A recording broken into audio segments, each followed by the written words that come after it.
Hello YouTube, this is Judson Game 44 here, and today we are here to talk about Demon Slayer.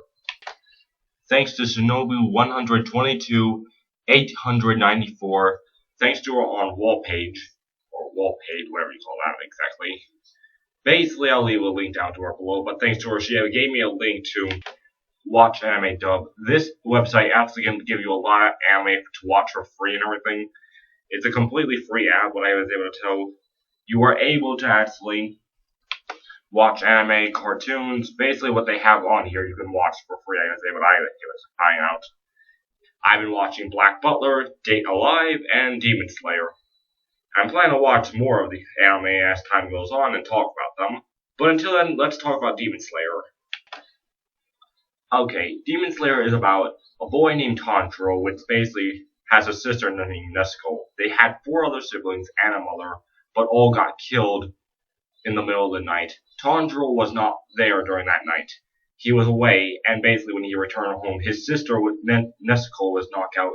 All the other siblings and the mother were dead and everything by a demon that came in the middle of the night.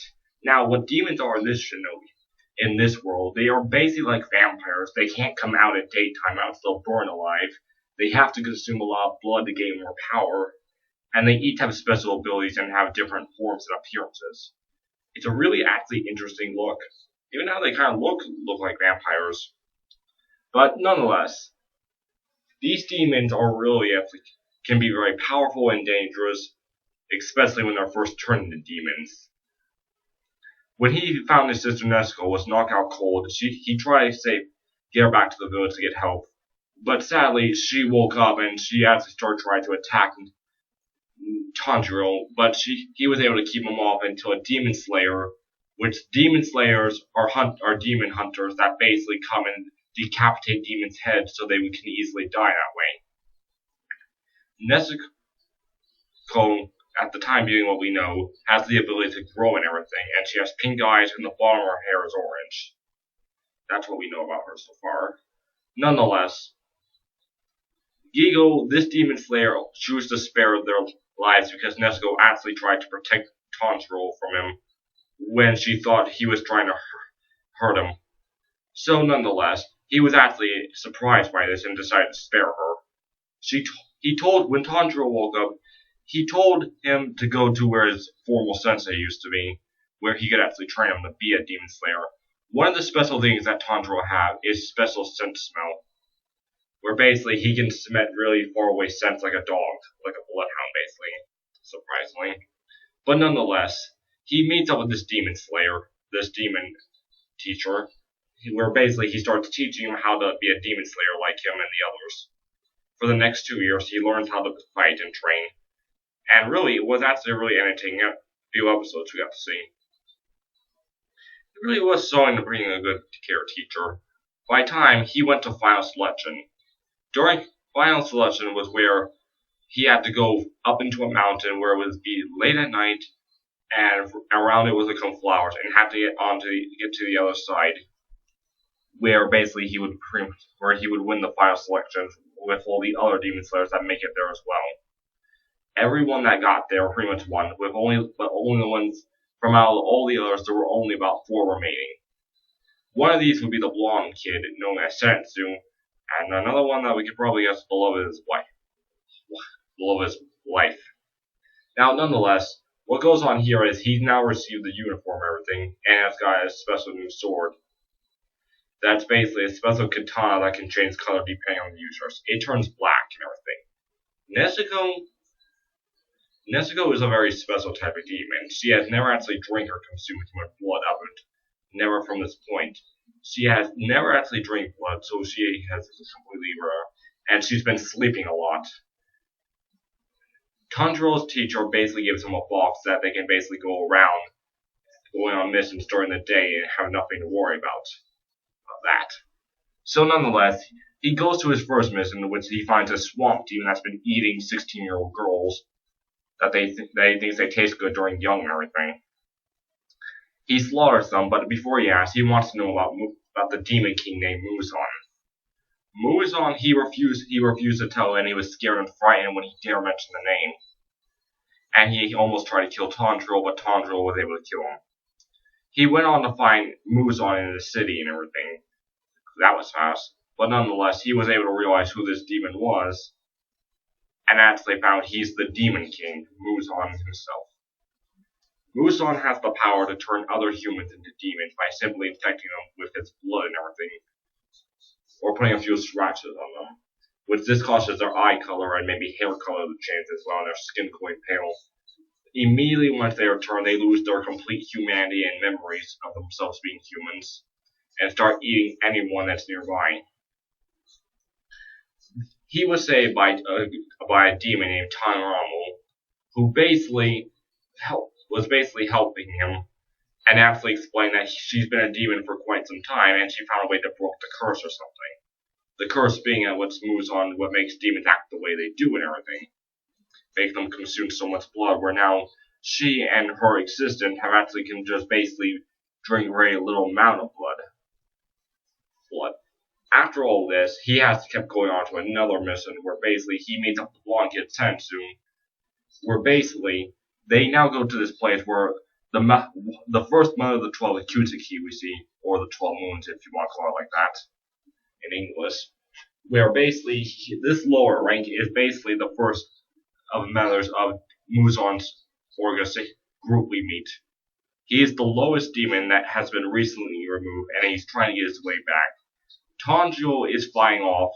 This demon is basically, I call nickname Drum Demon, because he has drums all over his body, and he can use them to move the walls within his own house.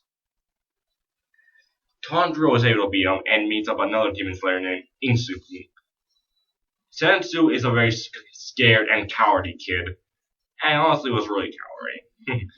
As for Insuku, things were really, well, he's really challenging. Basically, he wants to keep challenging. He's acting like a big bro and won't shut up.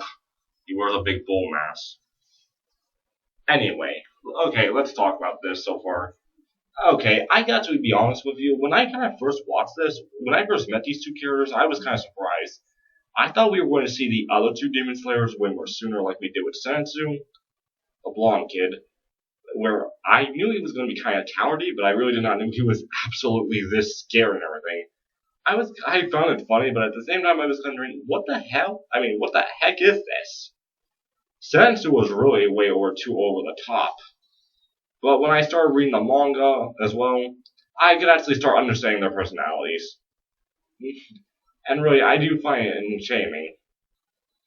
But nonetheless, they all decide to grow up together, where they all go up in the mountains, where it's their next mission, where basically they're going to meet up with the Spire family. The Spire family is where Lower Moon 5 is, where there are 5 Spires in total, where each one they have to kill and everything. They were able successfully to do with 2 at least of the group did. The more Demon Slayers had to come and finish the rest off. That was interesting.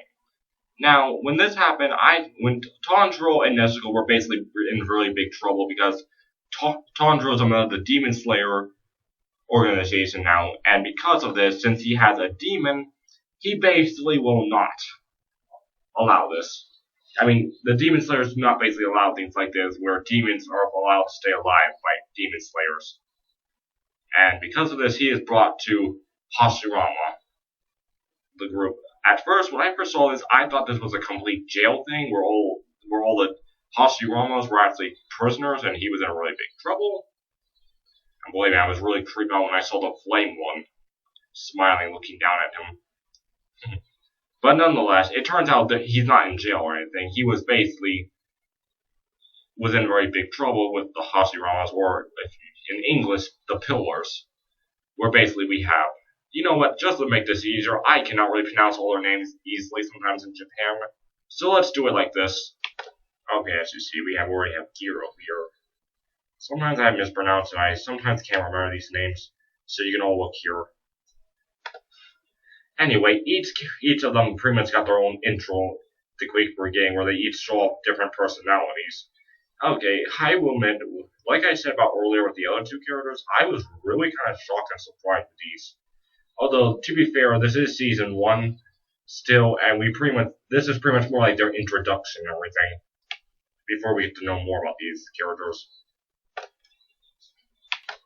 Now, nonetheless, he is pretty much proven innocent only because a few other Demon Slayers were able to help him with this problem by what they vowed to do if his sister Nezuko actually did kill or hurt a human.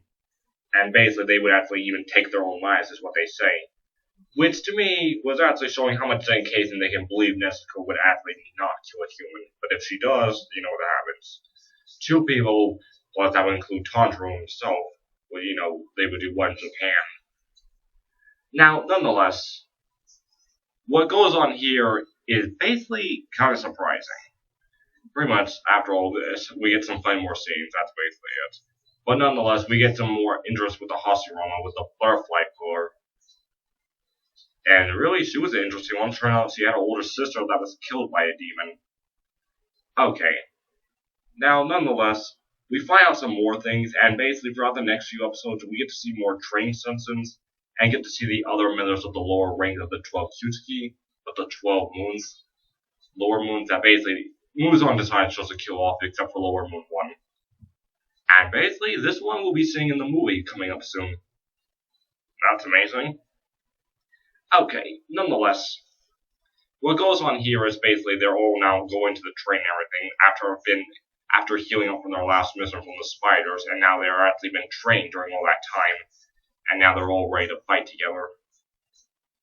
Tanjiro, Nezuko, and Tanjiro are now all pretty much getting better.